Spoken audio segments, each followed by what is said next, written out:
오늘은 마태복음 26장 36절 46절 말씀을 가지고 깨어 기도하라, 깨어 기도하라 하는 주제로 잠시 말씀을 나누기를 원합니다. 오늘 본문은 예수님께서 이 땅에 오셔서 겟세마네 동산에서 생애 마지막 기도이기도 합니다. 바로 이 기도를 마치신 후에 잡히셔서 이제 십자가에 못 박히시는 과정이 나타날 것입니다. 오늘 생애 마지막 기도를 통해서, 예수님의 생애 마지막 기도를 통해서 하나님께서는 우리에게 말씀하십니다. 깨어 기도하라. 누가복음 22장 44절에 보면은 땀방울이 핏방울이 되도록 기도하셨다 그래요. 과연 우리는 이렇게까지 기도해 본 적이 있나요? 땀방울이 핏방울이 되도록. 이 과정은 깊은 고뇌에 빠졌던 주님의 모습을 볼 수가 있습니다.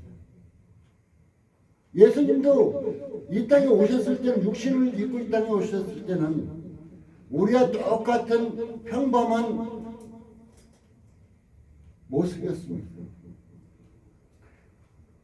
그러나 분명한 것은 예수님은 우리와 똑같은 모습이었었지만 사람도 아니고 하나님의 아들이시라고 분명하게 말하고 있습니다. 전지전능하신 분이셨습니다.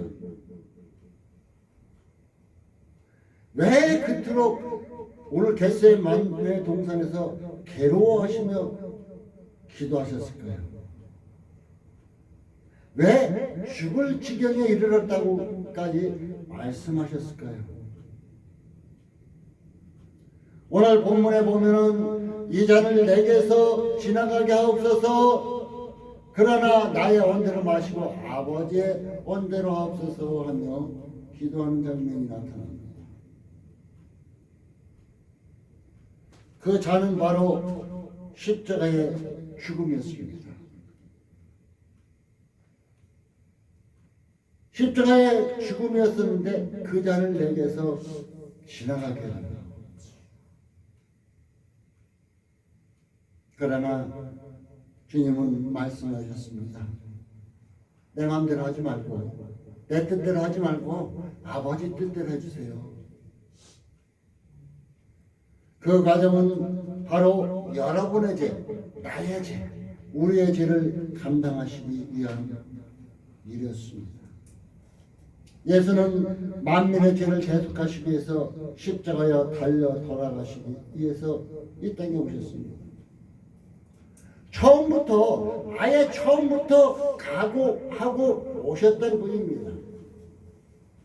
그런데 죽음이 다가왔다고 연약한 인간처럼 고민하고 괴로워하셨던 것은 이해하기 어려운 문제일 것입니다. 세상 사람들 중에는 어떤 목적을 위해서 극심한 고통을 참기도 하고 신음소리 하나 내지 않고 죽어가는 사람이 있기도 합니다. 오늘 우리 주님은 능히 그렇게 신음소리 하나 내지 않고도 죽을 수 있는 그런 능력의 하나님이십니다. 그런데 왜 그토록 고민하고 괴로워하셨을까요? 이렇게 예수님의 영혼을 무섭게 누른 것은 죽음에 대한 두려움이 아니었습니다. 죽음에 대한 두려움, 이런 고통 때문이 아닙니다. 그것들은 바로 인간들, 우리 인생들의 범한 죄의 문제였기 때문입니다. 우리 인생들의 죄짐이 우리 주님을 강하게 누른 것입니다. 바로 나의 죄가 예수님을 강하게 누른 것입니다. 모든 인생들이 범한 죄가 홀로 감당하시기에, 예수님 홀로 감당하시기엔 너무나 무겁게 짓누르고 있었던 것입니다. 우리 인생들의 모든 죄가 예수님 한 분에게로 모두 다 전가되고 있었습니다. 너무나 많은 죄에 힘이 누른 것입니다.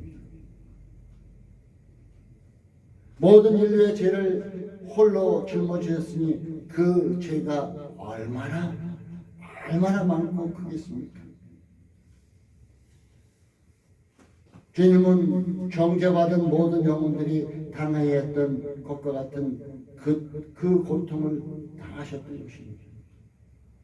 그래서 예수님은 그 죄짐에 눌려서 심히 고민하고 밤새도록 하나님 앞에 기도하셨다고 오늘 성경은 얘기해 주고 있습니다.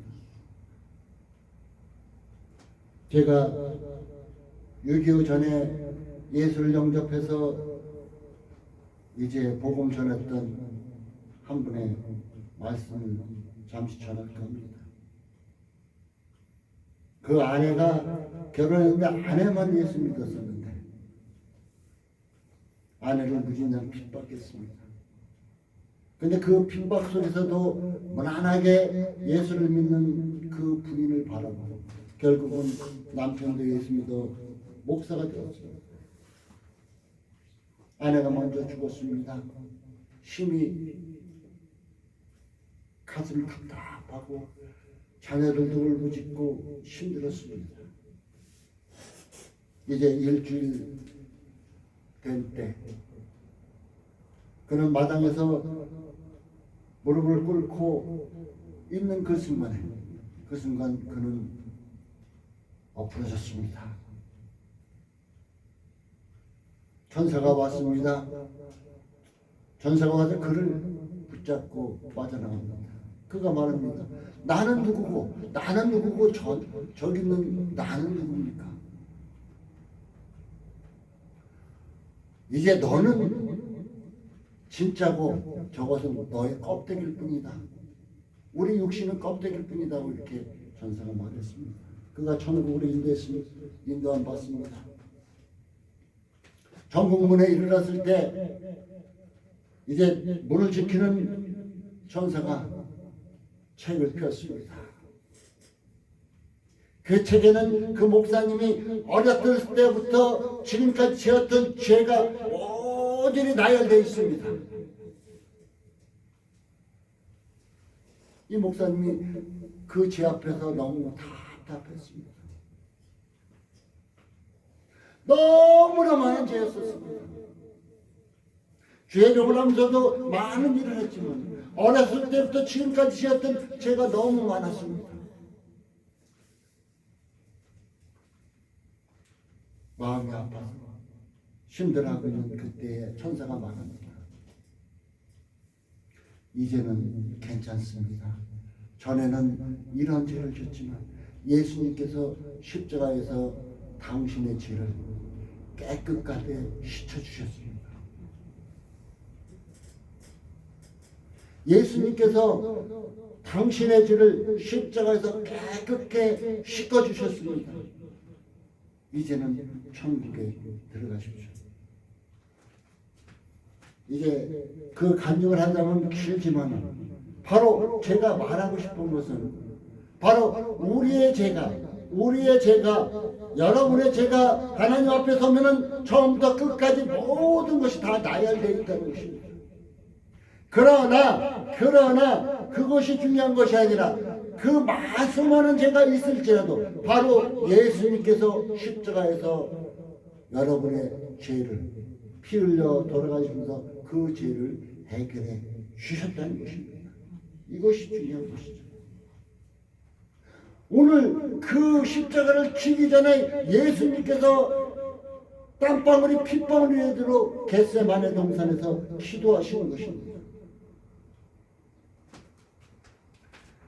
오늘 본문 말씀이 주는 교훈은 과연 무엇일까요? 예수는 공경에 빠졌을 때 무엇보다도 먼저 해야 할 일은 하나님 앞에 기도할 것을 교훈하고 있습니다. 우리가 공경에 빠지면은 먼저 그 일을 막 하려고 몸부림쳐 이리 뛰고 저리 뛰고 난리 쳐요. 지금 같으면 막 전화하고 막 저거 하고.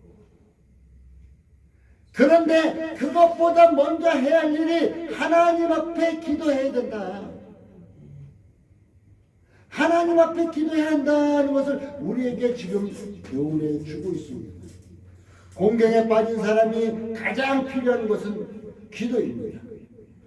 예수님도 그 영혼의 슬픔에 빠졌을 때 기도하셨음을 볼 수 있습니다. 사랑하는 성도들도 고난이 있을 때, 어려움이 있을 때, 문제가 생길 때, 이럴 때 기도해야 한다는 것입니다.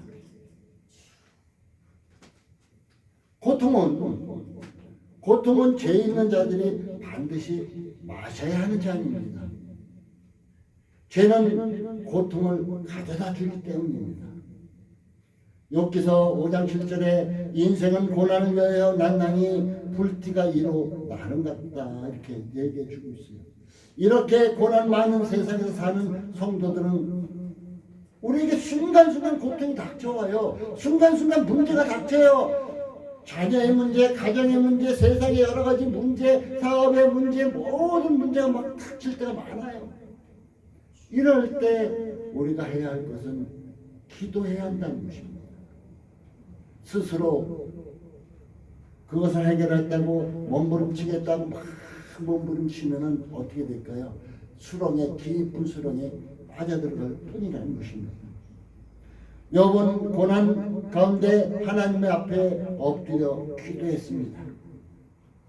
히스기야는 죽음 앞에, 죽을 병 앞에, 국가 위기 앞에 있을 때 그는 기도했습니다. 죽을 병 앞에서는 기도함으로 생명자 15전을 받았고, 국가 위기 앞에서 기도했을 때 적군이 이제 멸망당하는 하나님께서 그들을 치시는 과정이 성경에 나타내주고 있습니다. 바울은 복음 전하다가 붙잡혀서 감옥에 있을 때 빌립보 성도들에게 편지하기를, 감옥에 있는 사람이 편지하기를 이런 말을 했어요. 아무것도 염려하지 말고 모든 일에 기도와 간구는 너희 구할 것은 하나님께 감사함으로 하려라. 진역에 갇힌, 죄 없이 진역에 갇힌 사람이 나 죄 없다고 막 몸부림쳐도 괜찮은 방법인데, 성도들에게 아무것도 염려하지 말라. 모든 일에 기도와 간구로 너희 구할 것을 감사함으로 하나님께 하라. 이런 편지를 썼던 것입니다.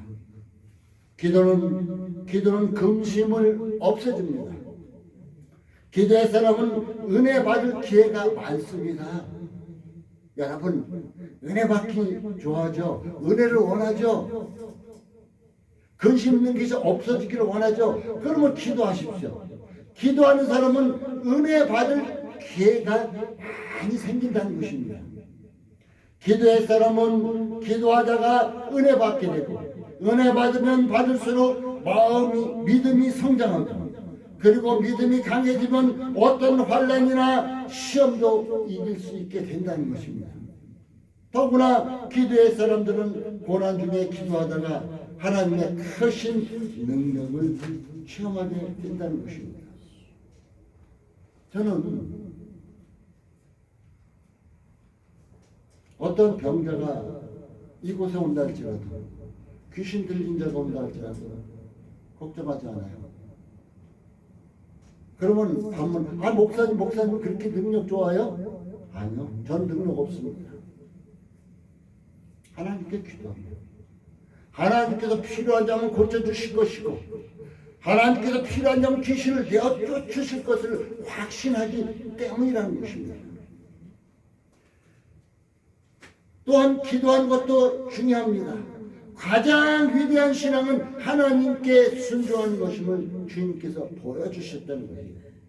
첫 번째는 기도할 것을 보여주셨고, 두 번째는 순종한 것이 최고임을 주님께서 몸소 보여주셨다는 것입니다. 뭐라 그래요? 아버지여, 만일 할만하시게도 이 자를 내게서 지나가게 하옵소서 기도했죠. 그러나 나의 원대로 마셨고 아버지의 원대로 아버지의 뜻대로 없어서 내 뜻대로 하지 말고 아버지의 뜻대로 없어서 하고 기도합니다. 예수는 하나님께 순종하는 아름다운 신앙의 본을 우리에게 보여주신 것입니다. 예화를 드리면 자녀를 키우다 보면 어리석은 아이일수록 부모의 말을 안 듣습니다. 자기 마음대로 합니다. 그러나 성장해서 철이 들게 되면 부모의 말씀은 잘 듣고 순종하려고 합니다. 바로 우리 사람은 이래요. 사람은. 그래서 시집가고 장가가서 자녀 낳아보면 부모의 심정을 안다고 그러죠. 효도하는 자녀들은 부모의 말씀대로 하고 원하는 대로 순종하길 원합니다. 여러분 하나님의 자녀입니까? 하나님의 백성입니까? 그렇다면 하나님의 말씀대로 순종하는 이런 삶이 우리에게 필요하다는 것입니다. 신앙이 어린 사람들은 언제나 하나님께 요구만 합니다. 하나님 이거 주세요. 이거 주세요. 왜? 어린아이가 그러잖아요. 부모님 나 이거 해줘. 이거 사줘. 이거 해. 야 어디 가. 어린아이가 그러죠. 성장하고 나면 안 그러잖아요. 바로 신앙이 어린 사람들은 언제나 하나님 앞에 하나님 나 이거 해주세요. 이거 해주세요. 이거 주세요. 하나님의 뜻을 생각지도 않고 그냥 무조건 덮어놓고 달라고만 하는 것이 어린아이의 신앙입니다. 이것이 신앙의 성숙도가 신앙생활 오래 했다고 해서 이러지 않는 것도 아닙니다. 신앙이 오랜 세월에서도 신앙이 어린 사람이 있고 신앙이 생활이 짧았더라도 성숙된 신앙이 있습니다. 많은 자들이 지금 교회에 들어와서 보면 많은 자들이 덮어놓고 이것 주세요 저것 주세요 달라고만 하는 경우가 너무나 많다는 것입니다. 그리고 어때요? 안 주시면 불평하죠. 에이 우리 하나님은 내 기도도 안 듣나 봐. 아이 저분 기도는 잘 듣는데 왜 내 기도는 안 듣지? 이렇게 합니다. 자기의 기준과 뜻대로 안 되면 불평하고 원망하는 것이 신앙이 어린 사람의 모습입니다. 그러나 우리 주님은 내 뜻대로 마옵시고 아버지의 원대로 없어서 기도했잖아요. 장성한 사람은 전적으로 하나님을 신뢰하고 순종합니다. 하나님의 전지전능을 믿고 하나님의 사랑을 믿습니다. 신실하심을 믿습니다. 그래서 지금은 희미하게 보이지만 이해도 안 됩니다. 하나님에 대해서 희미하고 전국에 대해서 희미하고 이해도 안 되지만 하나님을 신뢰하고 순종하는 것이 말씀을 그냥 신뢰하고 순종하는 것입니다. 가장 위대한 신앙인은 하나님을 전적으로 신뢰하고 순종하는 신앙입니다. 하나님 그냥 무조건 순종하는 사람도 있어요. 하나님 말씀 들으면 아멘하고 그냥 사람들은 참 미련해 저 사람은 그렇도록 순종하는 사람이 있어요. 근데 그게 하나님 보시기에 위대한 신앙이라는 것입니다. 현재는 괴롭고 내 계획과 뜻에 맞지 않아도 하나님의 뜻대로 순종해야 한다는 것입니다. 예수님이 말씀하셨잖아요. 내 뜻대로 마옵시고 아버지의 원대로. 바로 하나님의 뜻대로 순종할 때 하나님은 축복해 주신 것입니다. 사실상 하나님의 뜻대로 하지 않으면 모든 것이 다 헛수고예요. 그래서 그래요. 내가 아무리 몸부림치고 난리친다도 하나님의 뜻을 벗어나서 몸부림치고 난리친 거 헛수고한 거예요. 헛수고. 그래서 가장 지혜로운 사람은 언제나 하나님의 뜻을 알고 싶어합니다. 또 하나님의 뜻대로만 순종하기를 원한다는 것입니다. 사랑하는 성도 여러분, 39절 나타나는 말씀, 얼굴을 땅에 대시고 엎드려 기도해 걸었을 때 내 아버지여 만일 할만히 하시거든 이 잔을 내게서 지나가게 없어서 그러나 나의 온대로 마옵시고 아버지의 온대로 없소서. 나의 온대로, 여러분 기도할 때 나의 온대로 하지 마옵시고 아버지의 뜻대로 하옵소서. 이러한 기도가 우리에겐 필요하다는 것입니다. 바로 오늘 본문을 통해서 기도하는 것은 깨어서 기도하라고 명령하신 것과 순종하는 것이 우리의 참 신앙임을 예수께서 손수 보여주셨습니다. 우리가 시험에 들지 않으려면 항상 깨어 기도해야 한다는 것을 우리에게 또한 교훈해 주고 있습니다. 베드로 아주 유명하죠. 수석 베드로. 그래서 천주교에서는 베드로를 일대 교황이라고 얘기도 합니다. 저는 그리스도요 살아계신 하나님의 아들이라고 신앙 고백됐습니다. 천국 열쇠까지 받은 축복받은 자였어요. 천국 열쇠 받은 사람 있나요? 베드로만이 받았잖아요. 그는 주님의 마음에 든 사람이기도 했습니다. 주님이 원하시는 수준까지 신앙 고백한 사람으로서 예수의 사랑을 받던 사람이었습니다. 또한 베드로는 항상 선두에 섰습니다. 가장 성숙된 제자이기도 합니다. 그런데 뛰어난 제자로서 그는 어때요? 다른 사람들은 주를 버릴지라도 나는 결코 주를 버리지 않겠다고, 주와 함께 죽을지언정 주를 부인하지 않겠다고 요한복음에는 호언장담하며 말했던 사람입니다. 그런데 그는 위기가 딱 닥쳤죠. 예수님이 잡혀갔습니다. 멀찌감치 예수님을 뒤따라갔습니다. 이제 불을 피던 그곳에 어느 한 곳에 왔는데, 아 당신도 예수 함께 있었지. 그는 주를 모른다고 계집종 앞에서도 부인할 정도로 나는 주를 모른다고 3번 부인합니다. 참으로 주는 그리스도의 하나님의 아들입니다. 내가 주와 함께 죽겠습니다 하고 고백했던 그가 어이없게 무너지고 맙니다.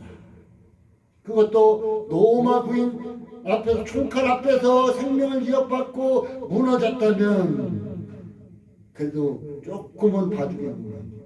계집아이 앞에서 부인했고 맹세했고 예수를 좌절했습니다. 과연 이 수제자가 이토록 비참하게 왜 무너졌을까요? 베드로는 믿음도 좋았습니다. 결심도 좋았습니다. 맹세도 좋았습니다.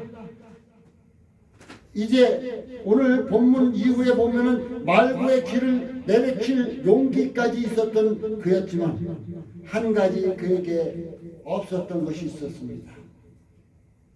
그에게는 기도가 없었다는 것입니다.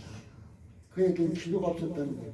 그러므로 기도가 없었기에 그는 비참하게 무너졌습니다. 기도하지 않는 자는 힘이 없습니다. 기도가 없는 자는 시험을 이길 수가 없습니다. 마귀를 이길 수가 없습니다. 그래서 주님은 제자들에게 시험이 들지 않게 깨어 기도하라고, 41절에 시험에 들지 않게 깨어있어 기도하라고, 깨어있어 기도하라고 당부하셨던 것입니다. 예수 그리스도는 광야에서 3번씩이나 마귀에게 시험을 당하셨으나 이기셨습니다. 어떻게 이겼을까요? 그는 40일 금식 기도하셨기 때문에 이기셨던 것입니다. 예수는 십자가에 달리신 시험도 잘 이겨내셨습니다. 예수는 붙잡히기 전날 밤 한잠도 못 주무시고 겟세마네 동산에서 땀방울이 핏방울이 되도록 기도하셨기 때문이라는, 기도하는 자를 누가 이길 수가 없다는 것입니다. 그러나 제자들은 잠시도 깨어있지 못하고 졸며 잤다고 오늘 본문은 얘기했습니다. 그 결과 시험을 이기지 못하고 실패하게 된 것입니다. 이들은 마음으로 깨어있기를 원했지만 육신이 약하여 그렇게 못하였다고 성경은 말합니다. 육신이 약하여 마음에 하는 것을 하지 못했기 때문입니다. 성도들은 예수 믿고 죄를 회개하고 새 사람이 되었어도 우리 속에는 타락한 아담의 속성이 남아 있습니다. 죄짓기를 좋아하는 속성이 남아있기 때문에 쓰러지고 넘어지는 것이라는 것을 꼭 기억해야 될 것입니다. 우리 속에는 로마서 7장 19절 20절 우리 속에는 선과 악이 늘 대체하여 끊임없이 싸우고 있음을 봅니다. 오라 이 사망의 몸에서 누가 나를 건져내냐. 오직 예수 그리스도로 말미암아 건져남을 수 있음을 로마서 기자는 얘기해 주고 있습니다. 그래서 누구든지 깨어 있음으로 우리 선과 악이 끊임없이 싸우기 때문에 우리는 깨어 기도함으로 성령 충만하지 않으면 우리는 넘어질 수밖에 없습니다. 그래서 사도 바울은 늘 육신을 쳐서 복종시켜야 한다고 얘기해 주고 있습니다. 갈라디아서 5장 16절 17절은 이렇게 말하고 있습니다. 성령을 쫓아 행하려면 항상 말씀 안에 깨어 기도해야 된다. 성령을 쫓아 행하려면 항상 말씀 안에서, 말씀이 없는 기도도 소용이 없습니다. 성령 안에서, 말씀을 안에서 깨어 기도해야 한다고 얘기해 주고 있습니다. 성령 충만함을 받으면 죄짓기를 좋아하는 속성은 변합니다. 말씀 충만함 받으면 죄짓기를 좋아하는 속성은 떠나갑니다. 더욱더 성령의 은혜를 받으면 죄와 마귀를 이길 수 있는 권능이 생기게 됩니다. 로마서 14장 8절에 우리가 살아도 주를 위하여 살고 죽어도 주를 위하여 죽나니 그러므로 사나 죽거나 우리가 주의 것이라고 고백한 이 고백이 여러분의 고백이 되시길 바라겠습니다. 결론을 맺겠습니다. 사탄이 자기 때가 되었다고, 자기 때가 얼마 남지 않았음을 알고 지금 이 땅에는 많이 움직이고 있습니다. 우는 사자같이 두루 삼킬차를 찾아다니고 있습니다. 이때 우리는 어떻게 해야 될까요? 깨어 기도해야만 한다는 것입니다. 예수처럼 고난당할 때가 있습니까? 여러분 어려울 때가 있습니까? 슬플 때가 있습니까? 문제가 생길 때가 있습니까? 막힐 때가 있습니까? 염려가 있을 때가 있습니까? 그 염려를 바라보면 한없이 무너질 수밖에 없습니다. 이럴 때 예수님을 바라보고 기도합시다. 오직 하나님의 뜻대로 살고 순종합시다. 기도의 용사가 되시기 바라겠습니다. 항상 성령 충만하여 시험이 하되 이기고 하나님의 뜻대로 순종하여 살아가는 성도가 되시기를 축복합니다. 기도의 용사 되는 여러분의 복된 삶이 되어서 천국 가는 그날까지 승리하는 삶, 깨어 기도하는 성도가 되시기를 예수님의 이름으로 축복합니다. 기도하겠습니다.